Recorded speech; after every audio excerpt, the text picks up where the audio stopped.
Hey everybody out there, it's Alabama Deep. I'm coming back at you. Alright, so we are going to do a build. Now, I would say this is a restoration. I would say this is a build or repair. But I'm not sure how I should use those words and terminology, because I'm not using a 1030 movement that was once housed in this beautiful, beautiful Rolex gold case. Reference 6634. Absolutely gorgeous, absolutely beautiful. There it is for everyone to see. Absolutely stunning, pretty. I don't know what else to say about it. But I don't know if I should use the term restoration or what have you. I mean, I guess you could say I'm restoring it, but I'm not restoring it to 100% Rolex like it was at one time, because the 1030 movement I have is not ready. So, in all honesty, I'm going to say that this is a refurbishing project in the making, is what I'm going to call it. Now, the chances of being able to find another case like this with a non-date dial like I have is going to be hard to do. This dial that goes with this watch is very rare. It doesn't exist, or many don't exist as this is. This dial has not been refurbished in any way. This is, in fact, an original dial. It has not been touched. It has not been redone. It is just refurbished. And it is authentically done by Rolex. So you're not going to find many of these out there, making the dial more valuable than the watch case is, or the whole buy put together. The dial is probably $400 alone. So what I have done and have decided to do, because we're about to do it now, is I'm going to put it in a 28-24 low beat movement into this case and on this dial, and apply the hands and make it a functioning watch again. Now, yes, again, because at one time it was a functioning watch, and then some doofus decided that they were going to go ahead and start taking things apart on it and sell it, scrap it out or what have you. Or maybe the movement just broke and they never got around to fixing it, or maybe it belonged to somebody who it was going to be a project for themselves and parts got lost over time. I mean, we may never know, but the fact remains that we have a beautiful watch case here with a beautiful dial that's all original to its own. And as I said, reference number is Montrose Rolex SA 6634. And it looks like there is some other numbers engraved on it. Those numbers are 1014, whatever that's going to mean. And I see other service dates on here. It was serviced in 65. It was serviced in 66. It looks like it was serviced in maybe 08. And once again in 11 of the year 2000. No, wait, 71. I'm sorry. The last time it was serviced by a watchmaker was in 1971, I think. There is a...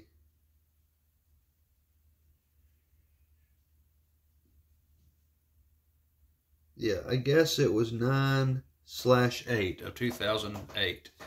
That's probably where it was last serviced, and then from there, it just kind of fell apart. So, here we are now. We now have this watch, and we need to start restoring it to the way it was. Now, if you can look in at this watch, we're going to start with the crystal. I'm sure it may look good on the camera, but as I can see with my eyes, it is not okay. It is scratched up. It needs some repair work. Someone had asked me if I was going to replace the crystal on it, and no, I'm not. There are some superficial scratches on it. So I am going to first start out by repairing the crystal on it. Now, I like to use Scotch tape for this. I can use painter's tape, or you can use other forms of tape if you'd like to. Me personally, I'm going to use what I have is the cheapest for me to have to buy, and that is going to be Scotch tape, and it's less than $1. So yeah, I'm a penny pincher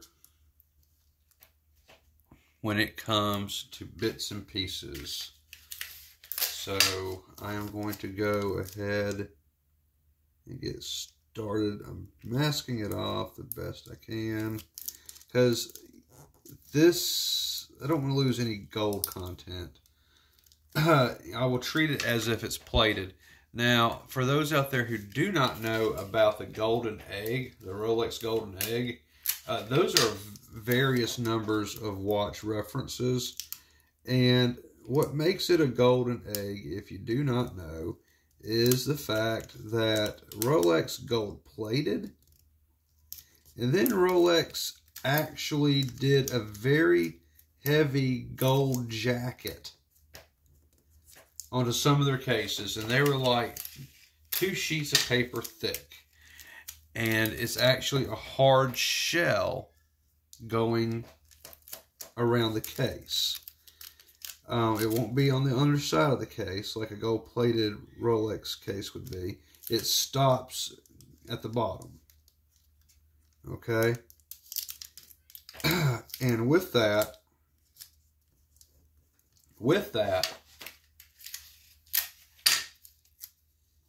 it's a lot more durable. It can handle a lot more punishment.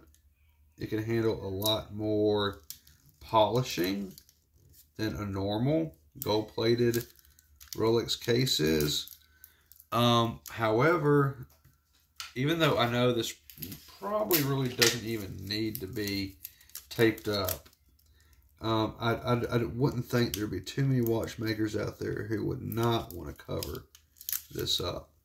And I, for certain, myself, I do want to cover it up for that protection, because I do not want to lose any gold content on this case if I can help it.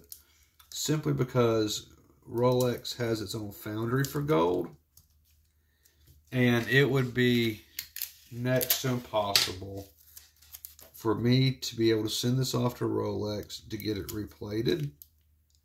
And though Rolex may be toying with its vintage division, as far as I know, that is not into play out there at this time. And I don't think, one, Rolex would do it, but number two, if they did, I don't think I could afford that. I'm just saying. I would much rather gold plate it myself again with everything that I have here. But if I did that, it would not be Rolex, would it? And I want to keep everything as close to original as I can and as Rolexy as I can. And so I'm going to go ahead and do that. So there we go. I got to get this edge just right over here. And then we're going to start to restore this case. This is going to be multiple videos for tonight.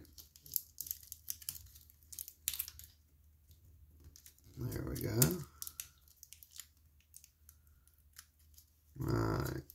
That looks pretty darn good to me. I think that's pretty good. I think I do see one little shiny edge right here. We'll get that just because I do want that covered. There we go. Now we're going to start off with, of course, my sticks. Now, this is for anyone who has never gold plated a watch before. Restored a crystal before. You want to start out with a pretty heavy file. I'm not going to do an 800, and I'll tell you why. Because I don't think the scratches are that deep. I'm not going to do an 80 because I don't want my crystal to die. I don't want to do a 600 because I don't think that's necessary either. Neither is 180. Not 400. But I think I will start with a 2,000. I mean a 1,000. Let's start with 1,000. And I'm going to go ahead and get that a little bit wet.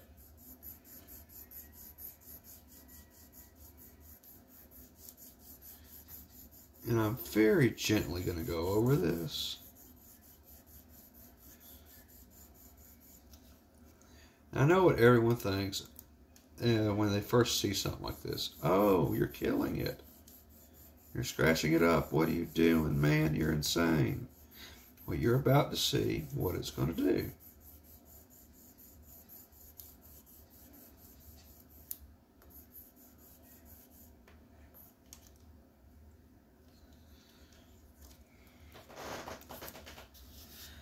So I'm starting on this.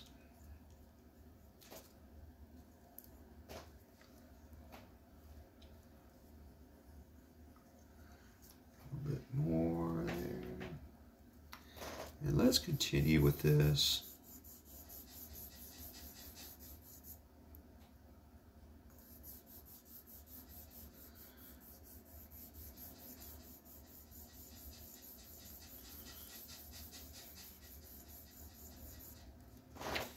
And I think that'll be good for that. So we have it on that. Now we're going to bump it up to 2,000.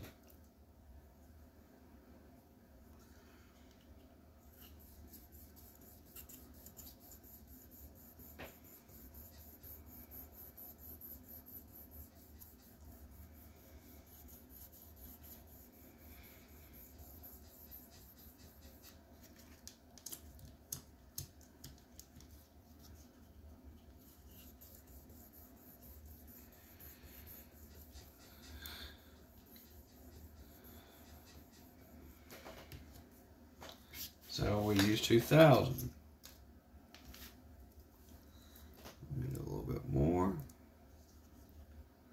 Bump it up to 3,000.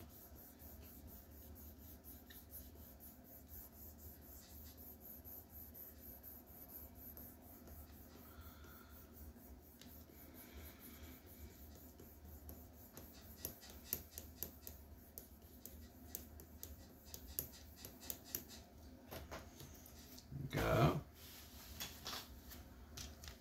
Now we're going to go up to 5,000.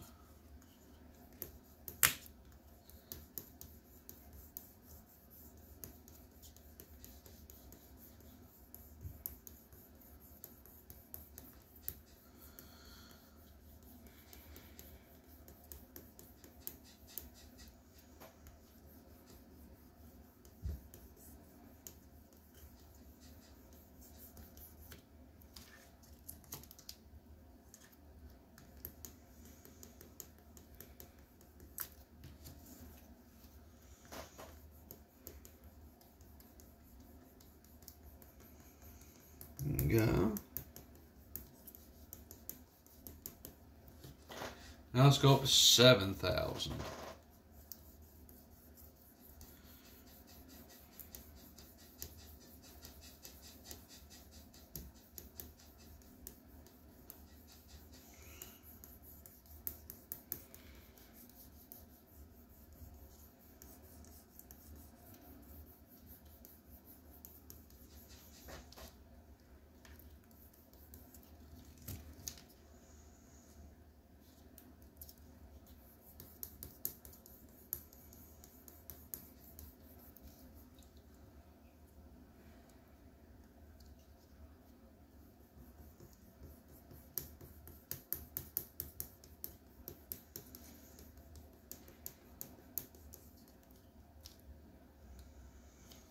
Looking a lot better.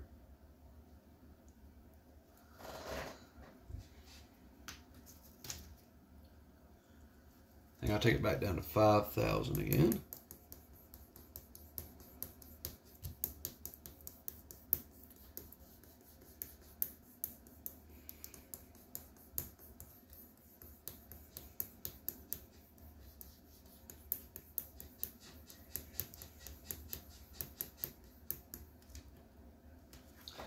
Bring it back up to 7.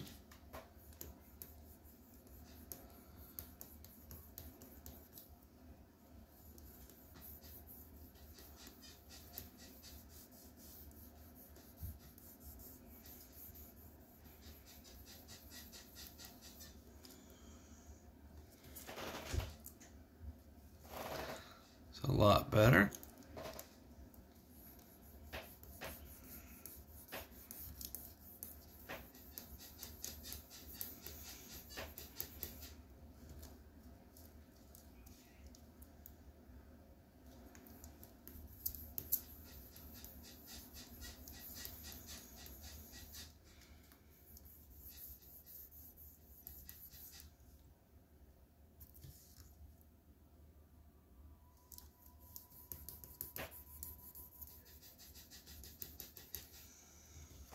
So far, so good. Now, I think it's time, and I wonder if I even got that stuff. I may not have it with me. If I don't, that's okay. I can just use something else. Let's see if I've got it here in my stuff. And I don't see it, but that's okay. I have a little bit of swirl remover that I use. It's a lot like Polywatch. And of course I have regular old toothpaste that I thought I had here with me as well. But I don't think that's available as I'm looking. That'll be okay. I can do the poly a little bit later on. Not a biggie. I can come back to that. And I can add the poly to it then.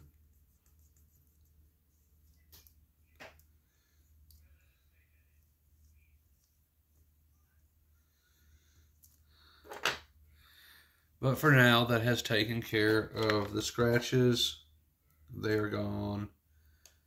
I would like to do a little bit more as time goes on. But for right now, that'll be okay until I get the swirl remover on it. Once I get the swirl remover on it, it's going to act like Polywatch and it'll finish up the job. Lickety split. No issues. So let's go ahead and let's take all this stuff back off. And let's expose that beautiful gold case once again.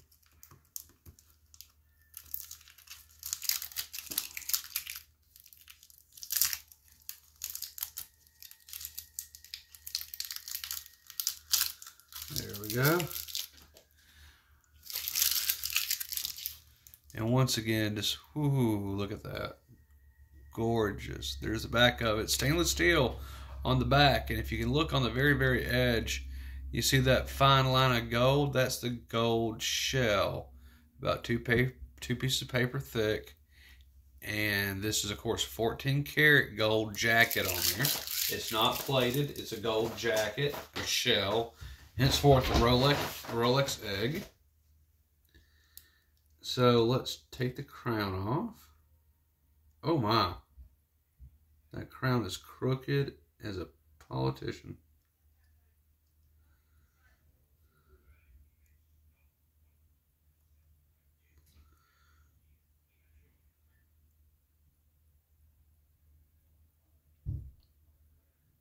Yeah, this looks like that poor little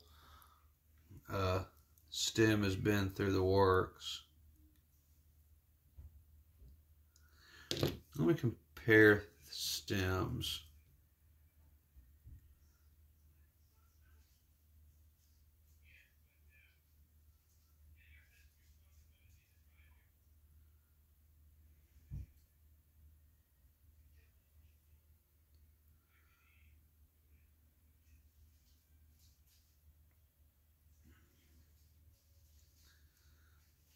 Very close fit, but not one and the same. But it looks very similar. So let me go ahead. Let me undo the crown on this.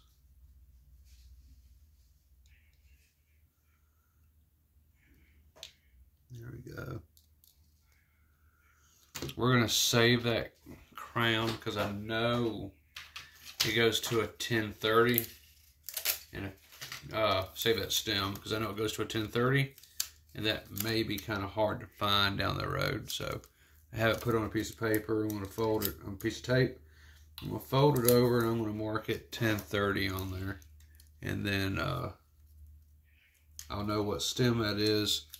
So when I need it down the road, I will be able to have it at my disposal. So we'll go ahead and move this out of the way for now. Put that up. Alright, so now we have to attach the new stem that's going in our replacement movement for tonight.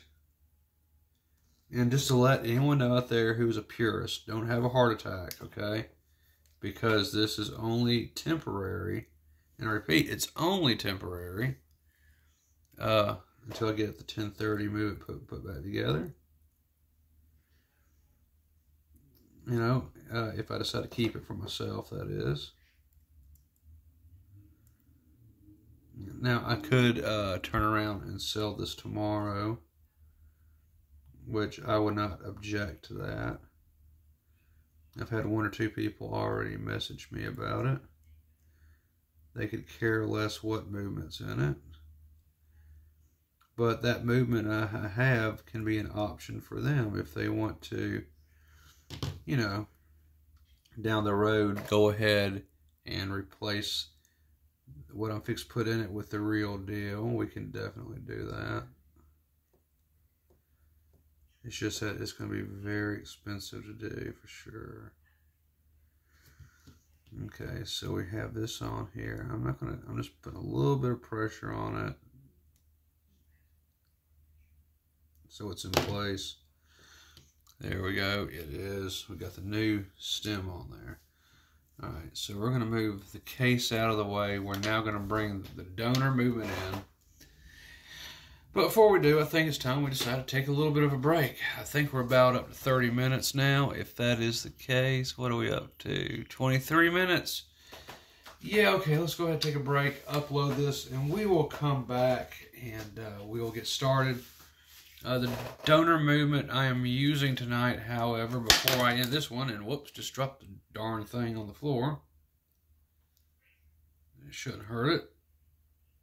The one we're using tonight is I'm using just a 28-24 low beat movement. Yes, it's going to have a ghost function on it, but I'm not particularly picky about that. That's fine. Just whatever, it's fine. So it's going to be temporary as far as I'm concerned anyway. So there we go. We got that. This is a pretty nice movement. I've had it for a little bit in my drawer, but we're going to use it tonight. And we are going to use this to get this watch to be functioning once again. Even though it's typically not a Rolex on the inside, on the outside it most definitely is.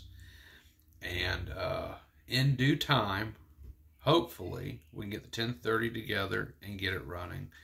And if not, you can buy the 1030s functioning and already put together, starting at $500-600 up a little bit to $2,000. But I think somewhere about 700 is good for running 1030, 800 for a 1030. So that's just the way I figure it anyway. But yeah, we will be right back. Go ahead and upload this video and get it going, and then we're going to get this all assembled. Yep, and got all the pieces I need here. So I'll see y'all in a little bit after this uploads.